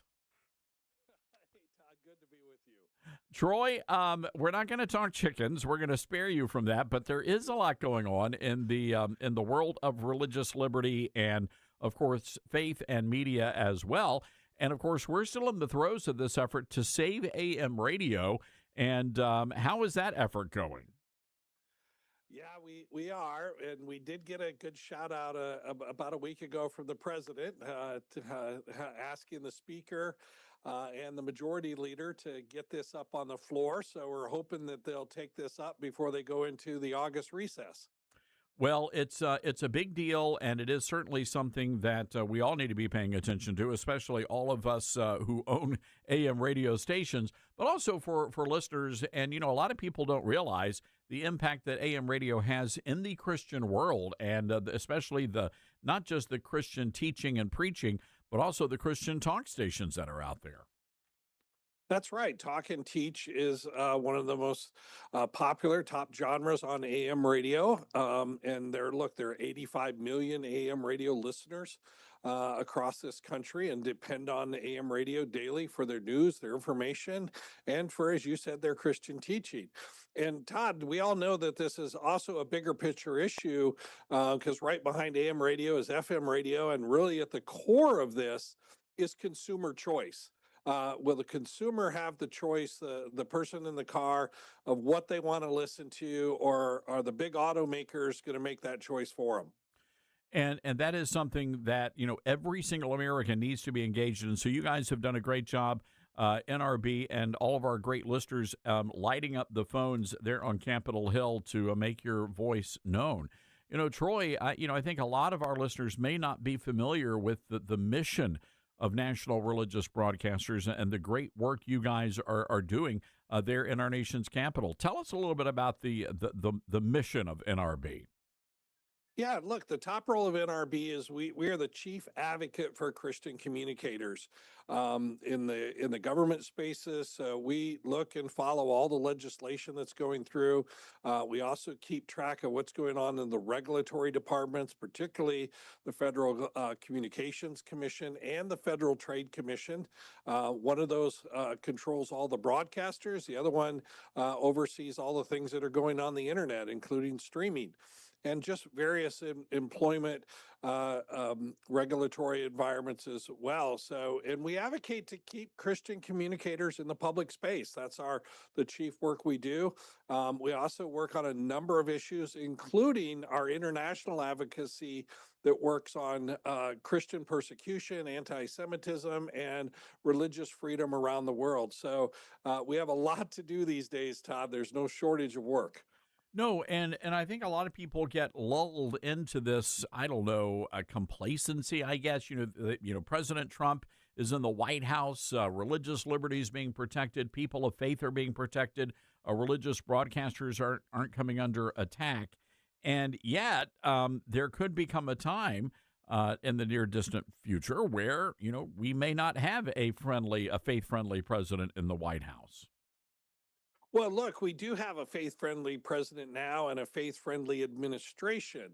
But a lot of the work that this administration has done, especially in these areas, could be easily overturned by the next administration that could be hostile to faith. And look, we've seen that in the last administration that weaponized the government against people of faith, against Catholic pro-lifers, against Protestants, all across the board. But Todd, also we have not just the government, we have corporate America that we battle with a lot in advocacy, because especially the social media platforms and those folks often have a very negative bias, a bias against Christians and Christian communicators and our message. So that's another area we work hard in, as well as constantly combating the mainstream media and entertainment industry. And is that and again, when you look at the power of Christian radio and Christian broadcasting television, we're talking about powerhouses here, and I know there are a lot of things that are happening in the digital space as well. Our good friend Jack Hibbs from Real Life Network launching a massive OTT platform. That's going to be exciting to see the explosion of those kinds of ministries in the digital space as well. Yeah, Christians have been on the forefront of a lot of innovations and getting the message out. We're commanded to take the gospel into the whole world. So that's a great driver for us to be in these new emerging markets. And Pastor Hibbs and his group has done a fantastic job in their Real Life Network. There are other groups as well working on this. There are a number of ministries that get on platforms like Roku and other streaming systems. So Christians are out there. They're going to stay ahead of the curve. We help them with that. We're constantly educating on where technology is going and how it's moving and how they get involved. So it's important for us because, again, we have to do this not only because we want to be where the audiences are, but we have a very hostile corporate America against the Christian message. Well, no doubt about that. And I know we're excited. We're going to be making some announcements concerning Real Life Network and our partnership with them. And it's getting the message out there. And unfortunately, the national media, and we've even seen this in some conservative media, are just not friendly to people of faith and the message and the position that we take on some of the big culture war issues of the day. So we've got to make sure we do have those platforms. And I think that's what you guys at NRB are doing, is making sure that those platforms are defended and protected. Not only absolutely, Todd, that's exactly what we're doing, making sure they're protected, they're defended, making sure our ministries know how to get involved, how to launch them. But also, Todd, as you said, that the mainstream media is not just hostile to the Christian message. They often don't report on anything that goes on into the Christian world. And Christian persecution is a major message that we could tell you that the mainstream media ignores going around. You didn't hardly see the Nigerian persecution that has cost thousands of lives. Even this past weekend, there were several hundred Christians that were murdered, villages that were raided. You don't hear that in the mainstream media anywhere. Nor, Todd, do you hear all of the work that Christians do and the charity that they do across this country. Christianity is either marginalized, ignored, or villainized by the mainstream media. Well, we're proud to be members of NRB, and Troy, just appreciate the great work that the entire organization does, but you especially. because you have really been an incredibly effective voice getting our message out there in the public marketplace, and we really do appreciate that. Well, thank you, Todd. I do appreciate that because we're working hard because your program and people like you're on the front lines. You're out there every day bringing that truth. And by the way, Todd, a year ago when we did a Barna survey, 66% of America, 2/3 of America said that Christian media, people like you, were valuable and trustworthy. And mainstream media, that's in the low 20s, if not the teens. And so it's an important role we play, and it's an important message we play. And we're often the only ones bringing the truth to the audience in America today. All right. Well, Troy, we're going to have to leave it there. But again, great work. nrb.org is the website. That's nrb.org. And I know we have a lot of church folks that listen to us. Maybe they're involved in digital or broadcast ministries. They're invited to be a member at NRB as well. Is that right? Absolutely. Anybody who's involved in communicating, getting their message out, whether it's streaming out of your church, you should be a part of NRB. You can go to nrb.org and find out how to become a member and all of the issues that we're working for on your behalf. All right, Troy, good to hear from you, my friend. Look forward to seeing you soon. Thank you, sir. All right, there you have it. Troy Miller, President and CEO of National Religious Broadcasters. So be sure to go and check out their great website, nrb.org. And especially if you're involved in a church or a ministry, what a great look, set aside all the important things they're doing, but also the fellowship and the opportunity to hang out with like-minded broadcasters and creators, content developers. It's really one of the most wonderful organizations out there. Cannot say enough good things about NRB. All right, 901-260-5926 is our telephone number. I do want to get to the phones here. We've got Tom in Houston listening to us on Patriot Talk 920, wants to weigh in on New Jersey voter fraud. Hi, Tom. What's on your mind? Hello there, Todd. I saw a news thing, breaking news on my Facebook feed, and sure enough, it's disappeared after a little bit of time here. But the gist of the article is that IDMIA, I believe, is the contractor that the New Jersey DMV used to do the registration of individuals. And they are calling Mickey Sherrill's accusation of computer error false. They are claiming that the votes of 6,000 illegal foreigners was not part of their computer error. And the title is breaking news, but it said 15 hours ago. And I am just amazed that the media system, which censored President Trump's speech, is not hollering from the rooftops about this new development in the over 6,000 illegal voters in New Jersey. Are you?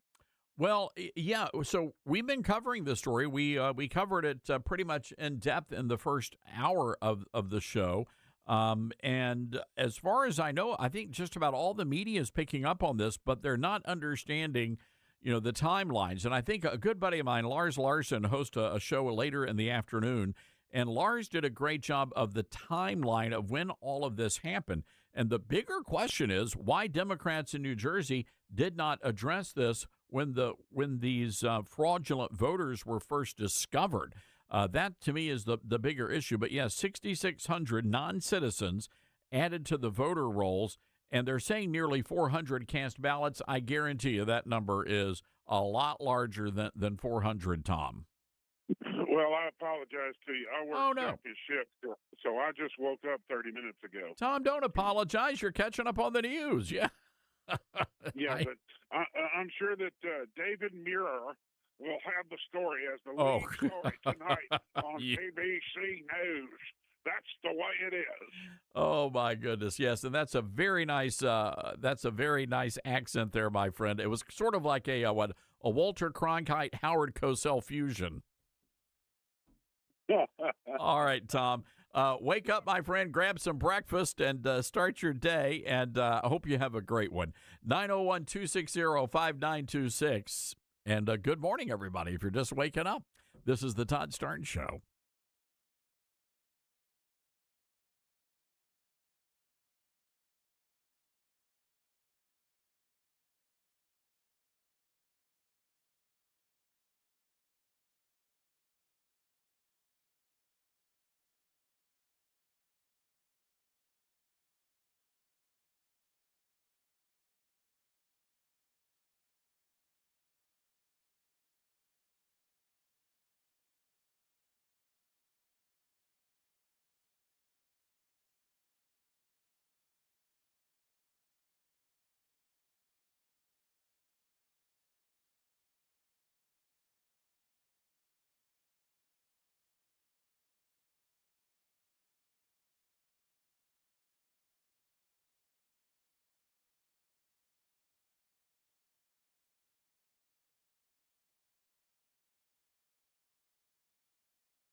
All right, let's go to Johnny in Texas, listening to us on Patriot Talk 920. A lot of Houston listeners today. Johnny, before we get to the chickens, how are things going? You guys have that big tropical storm headed your way.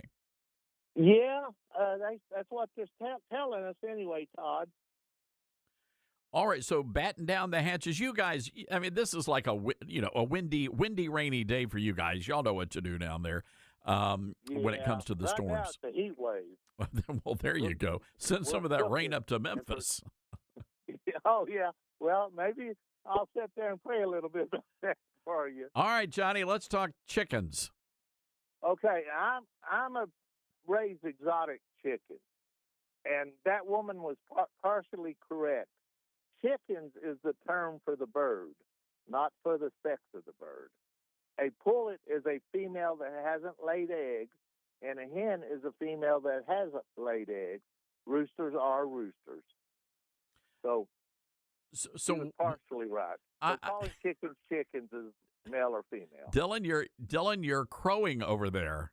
I am crowing. Yeah. I feel like I'm justified now that I said chickens. Okay.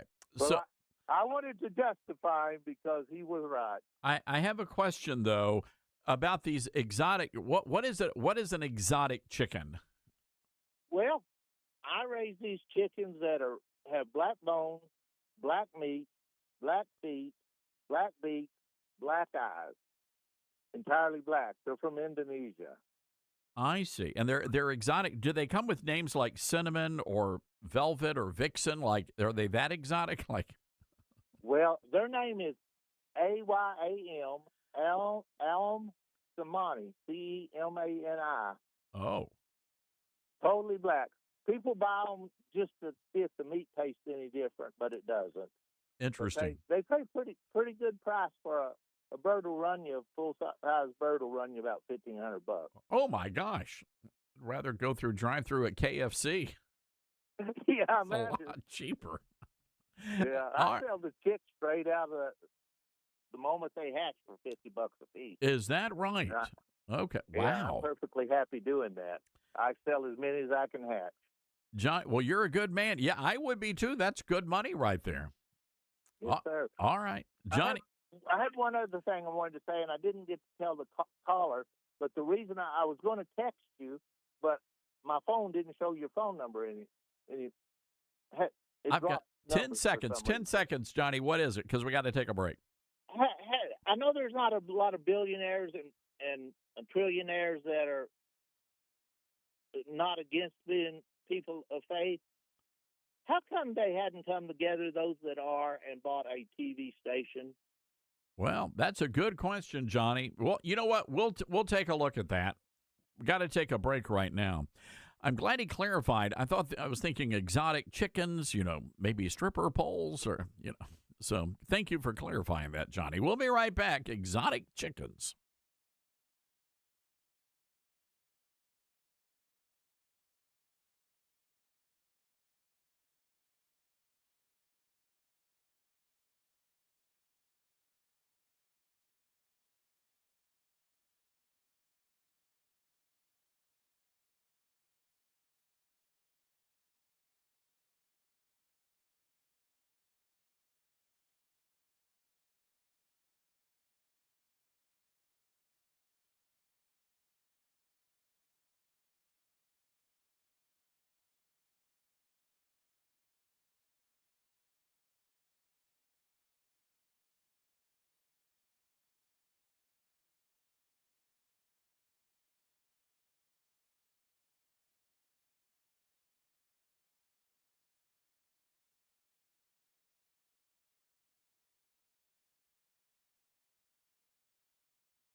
Dylan, I kind of feel bad. I mean, poor Johnny over there hauling in, what, $1,500 for his exotic chickens, and my mind immediately went to the gutter. Yeah, me too. It's just the way of the world. What are you going to do? Exotic chickens? You think a chicken named Cinnamon Roll. Lollipop. Jeez. A big-bosomed bird named Lollipop. Or Beatrice. Who knew they did more than just laying eggs? Hello. Well, I mean, oh, jeez. So I'm checking out this bird. Did he say it was from Ethiopia, or where was he saying it was from? Ethiopia? I think so. No, yeah. Ethiopia, those would be scrawny little birds. No meat? So, no, just skinny little birds. Terrible. No, Indonesia is what he said. So I'm looking these birds up, and he was not kidding. These things are, yeah. So everything is black. Everything's black. Yeah, they're black birds. Wow. I mean, so what is the exotic chicken like? Show a little beak or show a little, show a little, I don't know. I've lost control of the show. That's what bothers me about this segment. But anyway, yeah, so there you go. And how did we get off on this tangent in the first place? I think because the man on the subway made out with the chicken. I wanted to know if it was a girl or boy. Then we got clarity on that one. So according to ChatGPT, so you can take this for what it's worth. The black chickens are actually very good to eat. I'm a white meat guy, and I'm not that. Does that make me a racist? I just like the white meat of the chicken. I would try it. I'll try it for you, Todd. You would try it? Yeah, okay. I think so. We've crossed the Rubicon when Chick-fil-A offers their, black chicken sandwich. They've already done the cauliflower thing. Yeah, I mean, but if it tastes the same, I don't know if it would even matter. But I don't know if they would do that. Oh, here we go. They're from Indonesia, not Ethiopia. My apologies. Indonesia, they have a dominant gene that causes hyperpigmentation, making the chicken mostly black, including the feathers, the beak, and internal organs. A lot of people eat the feet. Did you know that? I do know that. Chicken feet. I don't know why they do that. And, I mean, here in the South, people, they really enjoy what the pickled, pig's feet, pickled pig snout. We take advantage of every single part of that chicken. There's no part that goes uneaten. Careful with the word we. We, as in the South, does that a lot. You walk into an old country store, you're going to see something big and pickled on the counter. It's always pickled. Right, it is. Have you ever had the Kool-Aid pickles? No. I know somebody in the Mississippi Delta, which we broadcast on a number of stations in Mississippi. But this is you should Google this, Kool-Aid pickles. It is a delicacy in the Mississippi Delta. And you find those big jars of pickles. They're like 15-gallon jars, right? And you have the pickles, and then you pour Kool-Aid, the Kool-Aid mixture into the powder. You pour it into the pickle juice, and you get the whole sweet and sour. But Dylan, here's the frightening thing. The pickle takes on the color of whatever the Kool-Aid is. Yeah. I'm looking at a red pickle right now. And that would surprise me if I was thinking it was a watermelon. Yeah, I'm not eating a purple pickle. No.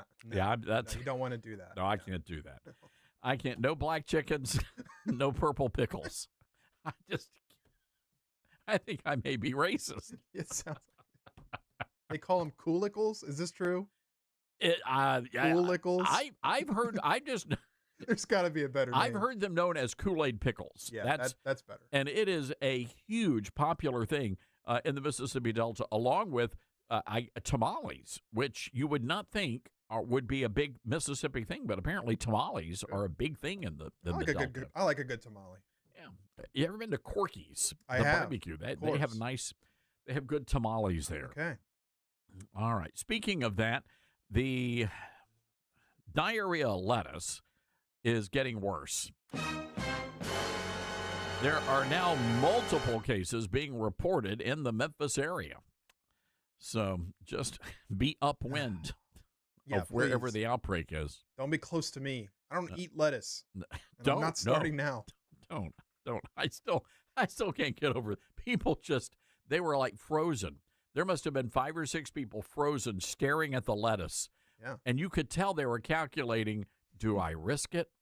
And here I come just marching in and grabbing it and going. I guarantee you they were Googling, is this the bad lettuce? And they were taking a picture of the brand. No doubt about it. Yeah. That's exactly, you know what? That's exactly what they were doing. And you just don't care. You just No. walked right in there. I don't care. If I'm going to, if I'm going to keel over, You've I'm been gonna through keel. enough. I got more drugs in my system. I'm good. I You'll got plenty survive. of antibiotics. Bring on the Taco Bell. Give me a chalupa. All right, 901-260-5926. I have not had the Kool-Aid pickle, by the way, so I am curious if anyone has had one of these. I'm curious to know what they taste like. But I was channel surfing last night, Dylan, and I don't know why I came across the Great American Food Truck Race, and now I'm addicted to that. Yeah, that's a good show. It is a good show, and there was a team from Memphis, one of the Asian restaurants. I know exactly which one you're talking about. because- Fortune Cookie. Yeah, they were at the, we have a Memphis Botanic Gardens here, and they were there. It's so good. It looked pretty amazing. It's very good. So, this story from Mediaite, ladies and gentlemen. We're having such a pleasant conversation about Kool-Aid pickles and multicolored chickens. I really hate to, I hate to spoil the moment, but Tommy Lahren from Fox News, very upset at the Trump administration. And here's the reason why.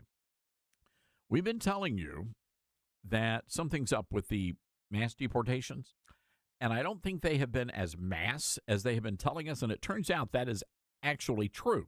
So we decided to run the numbers here. So ICE has now reported officially they have deported 356,000 illegal immigrants in the fiscal year 2026. All right. They originally told us they were going to be deporting about 3,000 a day. Then Mark Wayne Mullen came in, and this is some breaking news here. Mark Wayne Mullen came in, our new Homeland Security Secretary, and he said they were dropping those numbers down to 2,000 a day. But when you actually run the numbers, they're only deporting about 900 people a day. And I think a lot of folks are just now beginning to wake up. Tommy Lahren said, I thought the administration stood for America first and the American worker. As a Trump voter, I know I don't give one blank if big corporations, if they risk losing their serf labor class to rightful deportations. All of this, quite frankly, is infuriating. Lahren says she's a big fan of the border czar, Tom Holman, but has a problem with how immigration officials have reported deportations, adding there seems to be some fudging with the numbers going on. Well, we've been saying that. We need to tell Tommy to start listening to the show. She would be informed on all of this stuff because we've been talking about this for ages.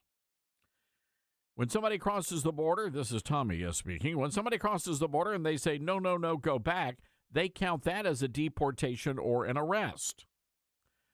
Well, that's insane. Can't be doing that. So anyway, all that to say, the administration is not deporting the numbers. Now, they said they were deporting 3,000. Obama was deporting 8,000 a day. Just to give you some context here. So here's where we are. And if you're taking notes, it's not a good place to be.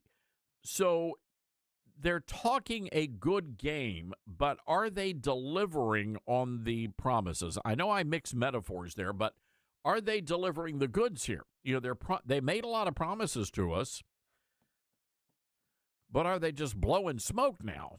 Not to mention the fact that we've got a full-blown war, and there's no telling when that's going to end up or how much that's going to cost us. But here's the reality. We're in a war. We can't just leave our soldiers high and dry. We got to make sure they have everything they need to fight the war, which we thought was already won. And we've got to destroy all of the stuff that we were told originally had already been destroyed. So there you go. It's folks getting a little frustrated out there. Folks getting a little frustrated. And certainly the House of Representatives, they are very concerned about the continuation of the war. 901-260-5926. That's 901-260-5926. President Trump leaving Dover, and this is just classic Trump. So the president found out the family of one of the fallen soldiers from the Army, First Lieutenant Tyler Feehan. His family was going to Georgia. They live in Georgia. And the president was going to Georgia, so he offered to fly them on Air Force One. And so that's what they're doing now. The president taking Air Force One to Georgia to bring the family members back home. And that is certainly the compassionate side of President Trump. God bless you, Mr. President. All right, we've got to take a break here. 901-260-5926. A reminder, ladies and gentlemen, if you pre-order a copy of The Golden Age, How Trump Saved America, my brand new book, if you pre-order before August 11th, you will receive a special unpublished chapter of the book. We will send that to you. All you have to do is give us a call. That number, 901-260-5926. This is The Todd Starnes Show.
All right, welcome back, everybody. This is the Todd Stearns Radio Show. Dylan, we're starting to line up some of the big events. Very excited. We'll be launching the book at Calvary Chapel, Chino Hills in Southern California. And I'll be speaking at all 3 services here at Calvary Chapel. That's where Jack Hibbs pastors. So heading down to Southern California, then we'll be doing another event that night. So that's Sunday morning, 3 services back to back to back. And then we'll be at another large church in the Southern California area, back to Memphis, and we'll be doing a big book launch party as well. And just got off the phone with the folks that are going to be helping us out with that, and it's going to be a lot of fun. We may have to try to do something. We'll entice some of our long distance folks to drop by for the big book launch party. Yeah, we should. And we have to throw a flapper party because that's what it has to be. You know, I was talking to the Real Housewives of Germantown, and they're adamant that this has to be a dress up, 1920s flapper style party. Guys, you got to wear, dress up and everything. I don't see why not. Just make a whole thing out of it. Yeah, may as well. The book is very Great Gatsby looking. Yeah, it's a lot of fun. I was going back through. I'm getting ready. Oh, by the way, I've got to record the audio. I've decided to do the audio version. Okay. We had that debate last week or this week or whatever. And so, but anyway, I was going through looking at it's just a great read. Such great information. One of the things we did a little different is we actually took episodes from the national radio show and crafted those as some chapters in the book. And it sort of gives you sort of a real-time feel. For example, when I knew I wanted to write about the assassination of Charlie Kirk. And so we decided to basically take that moment as it happened in real time on the radio show, and we repurposed that for the book. So just to kind of give people a little bit of a feel of what the book is going to be about. So it was a lot of fun. A lot of folks. It's the end notes, like 20 pages of end notes. So just a lot of sourcing material for the book, The Golden Age: How Trump Saved America.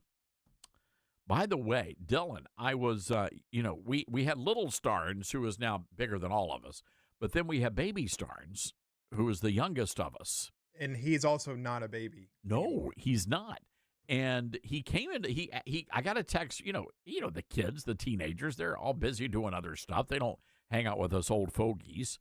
And you're an old fogey now, Dylan. I guess so. I hate this. Yeah. Keep going. So anyway, I got a message. Hey, can I come over? I need to film like a fight video. And I'm like, a what?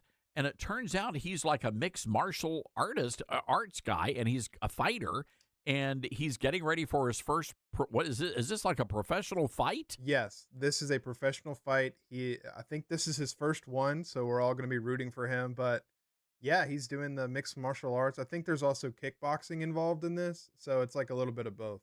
This is very exciting, and I didn't realize that he had like his own, he's become like a superstar on Instagram. I think he has more followers than all the people that I know, except for you. But I don't know. He is, his numbers are climbing. If you're into boxing or fighting, it's Cameron Stearns. What's Cameron's, it's an MMA. Yeah. Anyway, it's, it's Stearns MMA. That's not me, by the way, in the photo. Good Lord. The kid has he needs to put a shirt on. All right, we need to send a message. That people fight, they have to, Todd, when you fight, you don't fight with clothes on. No, I know, but he's not fighting. He's posing. He's the youngest. This is great. Cameron Stearns is the youngest pro fighter in Tennessee. And he's fighting at the bantamweight. I guess, is that the smallest weight? I think so, yeah. All right. I could be mistaken. Oh, it's kickboxing. Yeah. But he's got all these sponsors. He's he's an influencer. Unbelievable. And he's going to kick this guy's butt, apparently. He's got to. He has to. Yeah. So are we all going? We have to go. I think we have to go. This is his first fight. We all have to show support. I'm sure his mother is not going to be very happy. Maybe she's scared. I don't know. I had friends that fought, and all their mothers were terrified to watch them fight. So we'll see. Wow. Baby Stearns. Stearns MMA. Yep. We need to license that, brand it. I think he is. He has to now. Could we, as a show, sponsor camera, like how they do with the NASCAR? Yeah. Right? I think we could. Liberty University sponsored a NASCAR. I mean, you are the owner, Todd. It's true. So you could, you could probably make that decision. You know what? We could sponsor on the gloves. On one it says liberal and the other tears. Great. This is exciting to see the next generation of the family rising up, and we fight liberals on the air, and Cameron fights them in the ring. Yeah, we definitely missed that gene. Like I didn't ever want to fight anybody.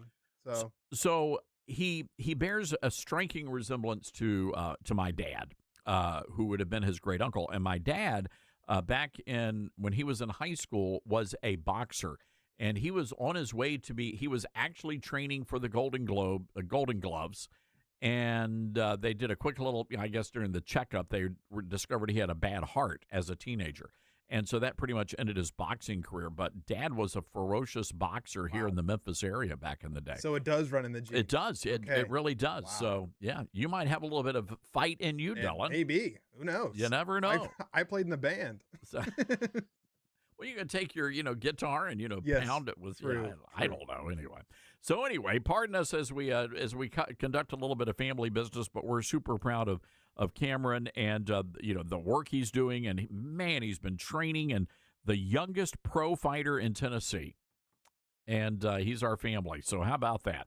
All right, 901-260-5926 is our telephone number. That's 901-260-5926. That is shockingly going to wrap it up for us. I just kind of talked out the wazoo here for a little while, and we still have a lot more ground to cover. We will do that tomorrow, ladies and gentlemen, including a conversation about cross-dressing teachers in Texas. In the meantime, head over to toddsterns.com. Be sure to check out all of our great stories, all of our great content. Get out there, crank up that AC, grab a big old picture of sweet tea, and stay cool, America.